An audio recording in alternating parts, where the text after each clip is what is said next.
I'll start by offering a prayer to the sanctuary.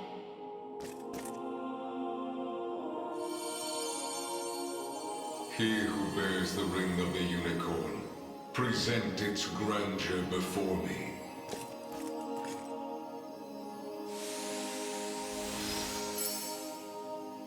So the ring is restored at last. You have done well. If I may ask a question, you said that if we wished to match Galerius' might, we would first need to unbind the ring's power. But I wonder, why did you bid us return here after? That I may bestow upon you the power of cleansing, accumulated within these walls over the passing of centuries. Do you imply the renewed ring is not enough to defeat him? It is not. If you wish to bring such events to bear, you must usher the souls of Zenoira's people to their long-awaited salvation. The Zenoira of old was an ancient kingdom, said to have fallen in a single cursed night. What do its denizens have to do with this? The night you allude to was that of failed ceremony, one in which they relinquished their corporeal forms. For countless years they suffered in discarnate agony, consigned to merely watch as a new world sprung forth from their own. As you may expect, the weaker-hearted among them succumbed first to madness, then to an unyielding, rabid lust for evil. 'Tis only by the power of the sanctuaries that such wicked souls were put to slumber, sealed away in a realm known solely as the Beyond. And Galerius used me and my father to break that seal. Quite so. He has torn open a seam between the land of the living and that of the dead. A seam through which he shall unite their beings, till neither one is distinct from the other. Then we know now what Galerius seeks. To resurrect the souls of ancient Zenoira. Should he succeed, this world will be met with grave disaster. Yet that is why our sanctuaries exist. Make use of our strength and bring eternal salvation to the souls of the lost. Now, the power of cleansing housed within these sacred grounds will prove a great boon in the battle ahead.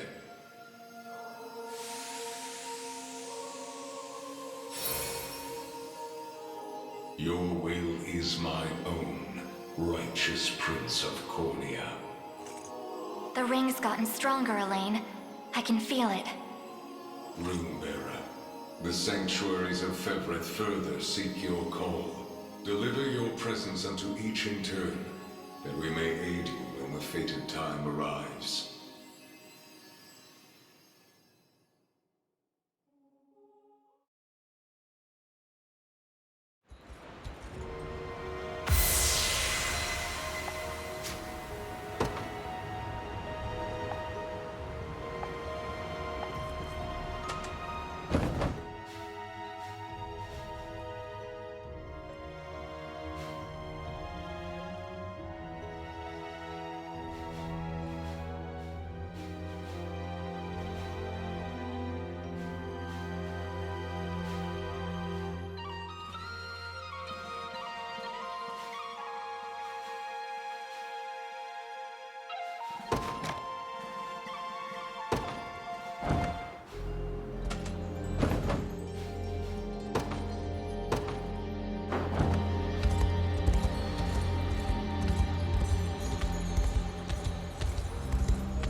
Greetings. May this...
Apologies for asking this of you, Elaine. It's merely that I'd like to make an inquiry regarding the nature of these sanctuaries. Please, your presence is more than welcome. We'll ask the sage together. I'll start by offering a prayer to the sanctuary.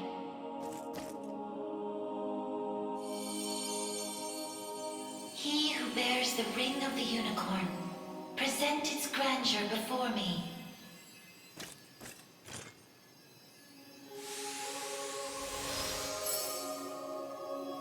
Beside you stands the Turanos of Elheim. The ring of the unicorn would remain ever bound were it not for you. Or for your ancestors, who conveyed the rite of covenant through a great many generations. For that, you have my utmost gratitude. 'Tis a kindness I scarcely deserve, O wise sage. But if I may, I wish to ask a question of you. For what purpose were these sanctuaries constructed? To house errant, wandering souls, those of the fallen Zenoiran Empire. Yet that raises another question still. How is it that Zenoira met with ruin? 'Twas an act of hubris immeasurable. In search of the forbidden gift of immortality, their sorcerers made sacrifice of a divine being, the great and noble unicorn. Such vile disregard for the natural world. Indeed, and greed amidst the slaughter, they sought to elicit the creature's purifying energy, and in so doing, break free of the shackles of mortality. Yet the cleansing fires of the unicorn glow impossibly bright, violent in their rejection of vice and villainy. For the wicked-hearted to harness such a power as their own would be a contradiction of its very purpose. 'Twas a miscalculation of the most fatal ilk. With the beast's dying embers, the fury of the unicorn struck Zenoira's people. Their skin burned, their flesh was rent from their bodies, and their souls were condemned to wander for the rest of eternity. How horrible. 'Twas the greatest irony, then, that the right proved a success in the end. From the ashes of tragedy rose but one survivor. A single girl, capable of communion with the divine unicorn her countrymen had so cruelly defiled. Aside the Pontifex of Albion and the elven Turanos, she set forth to deliver peace to the restless souls of Zenoira's citizens. A venture which saw them construct 6 sanctuaries spread through every land of Fevrith.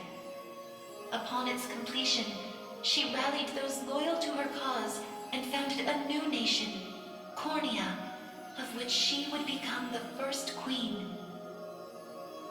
And with the spirits of her brethren pacified at last, she relinquished the power she had never once wished to receive. 'Twas then that it was severed in twain, each half laid into a sacred relic, symbolic of her tale. The ring of the unicorn. And that of the maiden. Then the reason this ring answers to me alone is the royal blood flowing through my veins. Quite so. Your heart is that of the unicorn, fated to commune with a maiden true and fair. A destiny which culminated in the rite of covenant and the subsequent unbinding of the ring's true form. Now, the power of cleansing housed within these grounds will prove a great boon in the battle ahead. You need only accept its grace.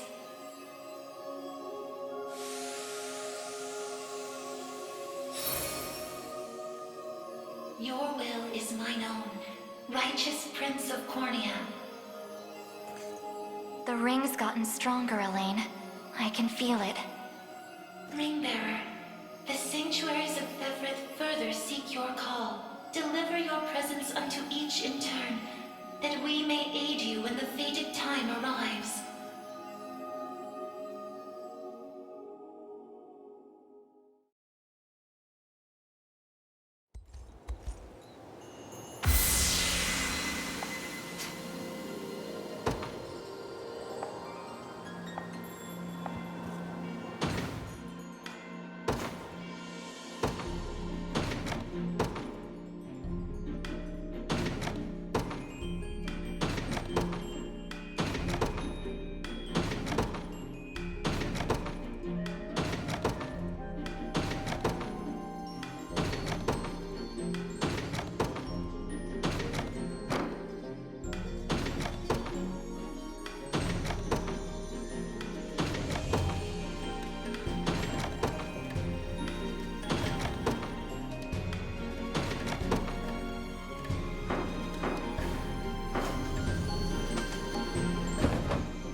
Forgive me for prying, Berengaria, but why have you asked to join us here?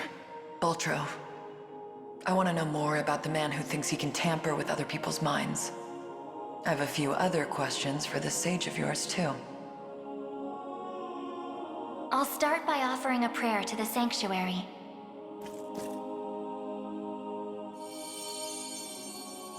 He who bears the ring of the unicorn, present its grandeur before me.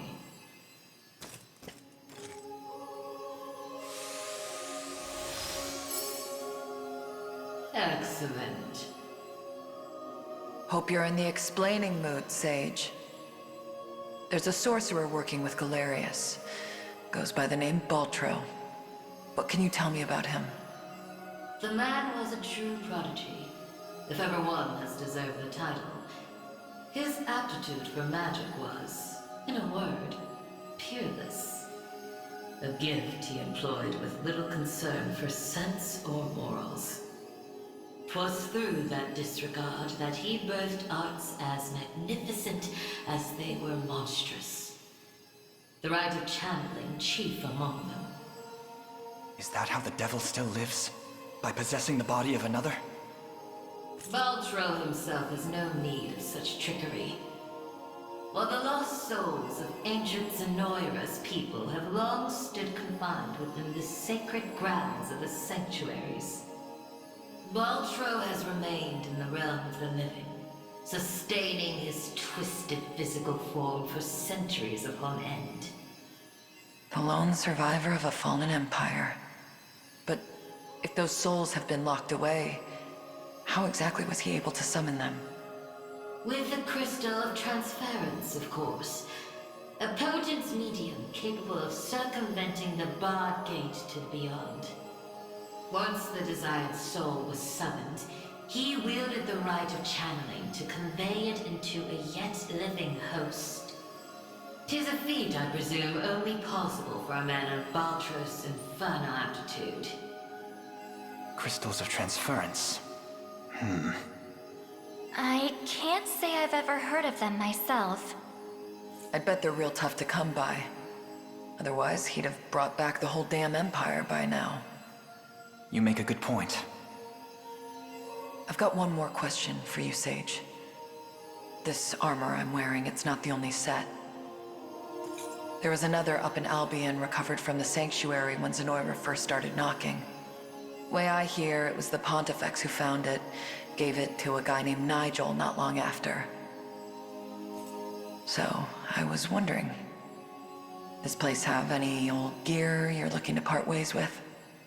Alas, all armaments stored within these walls have long since been evacuated.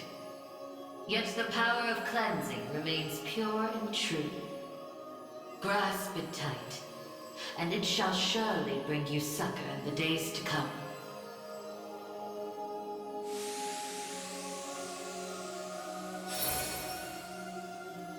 Your will is mine own, righteous Prince of Cornea. The ring's gotten stronger, Elaine. I can feel it.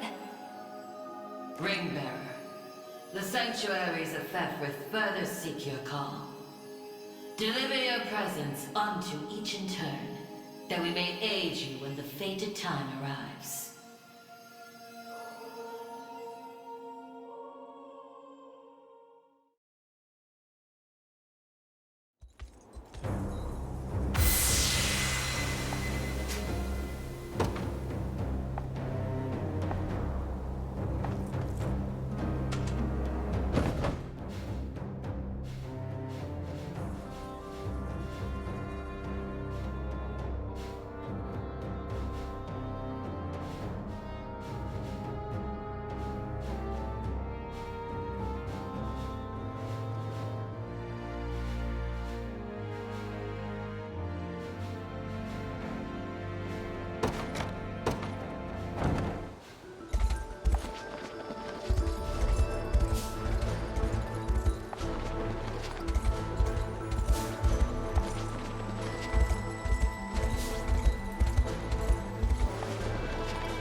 Sorry for making you drag us along like this. Please, there's nothing to apologize for. I take it you have a question to ask. We want to see if this sage knows anything about the blue. It's the only reason we even got in here, so... I'll start by offering a prayer to the sanctuary.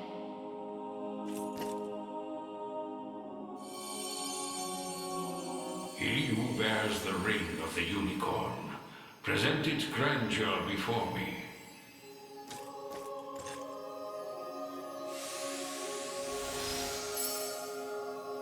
You've accomplished much, Ring-bearer. 'Tis no easy feat crossing a nation bound in the harshest of winters. I don't mean to interrupt, wise sage, but I was wondering if you could answer something for us. What exactly is the Pistorius Blue? You refer to the azure stone on your person, yes? It is magic made crystal, cultivated by the elves of yore. Long ago, when their kind still called Bastorius home. There were elves here? That era too saw Zenoira's reign encroach upon every region of Fevrith.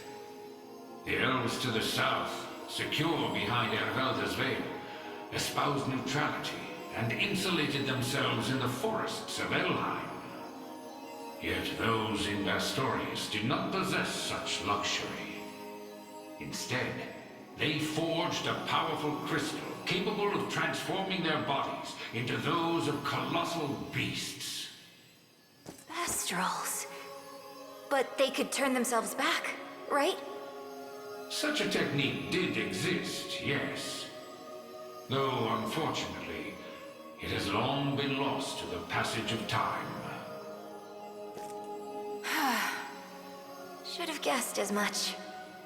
Still, Zenoira must have had some reason for wanting the stone so bad. Even though they didn't use their mind control to try and get it. I suspect you allude to the rite of channeling. As I understand it, Bestral physiology is far too distinct to house a human soul, making the rite a futile venture. In its place, they likely sought the crystal for its similar mastery over the hearts of your race. All in the grand hopes of bridling the same strength they failed to overcome so many years prior. Some story this thing's got. Now, we lack the time for further conversation. Allow me to imbue your ring with the power of cleansing. Use it well, and bring an end to Galerius's cruel ambitions.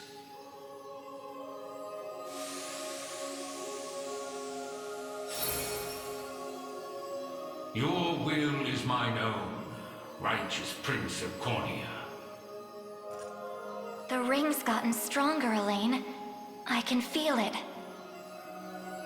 Ring-bearer, your pilgrimage is fulfilled, and so too is the ring of the unicorn.